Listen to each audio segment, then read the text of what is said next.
இந்த மாதிரி நீங்களும் எனிமி எங்கே இருக்கான்னு பார்த்து ஈஸியாக அடிக்கணுமா? அப்போ நான் சொல்கிற ஸ்கில்லை யூஸ் பண்ணி பாருங்கள். இப்போ நான் சொல்ல போகிற ஸ்கில் மோஸ்ட்லி சோலோ பிளேயர்ஸ்க்கு தான் யூஸ் ஆகும். வாங்க அது என்ன கேரக்டர் ஸ்கில்னு பார்ப்போம். ஃபஸ்ட்டு கேரக்டர் ஸ்கில் வந்து கோடா.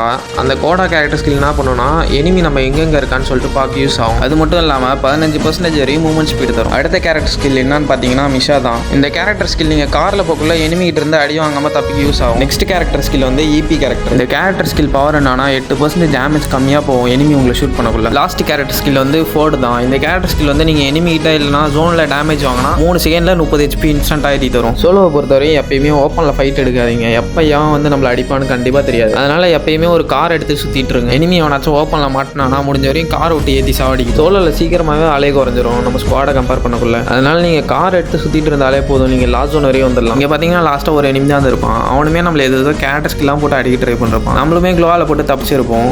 மேக் வச்சு அடிக்க ட்ரை பண்ணால் அவனும் க்ளோவால் போட்டு தப்பிச்சு போயிட்டே இருப்பான். கடைசியில் அவனை மேக் வச்சு அமுத்தி பிடிச்சி போய் அடிச்சா. இந்த வீடியோ பிடிச்சிருந்துச்சுன்னா நம்மள ஒரு ஃபாலோ பண்ணிட்டு பாருங்கள். அடுத்த ஒரு நல்ல வீடியோவில் பார்க்கலாம். Bye guys.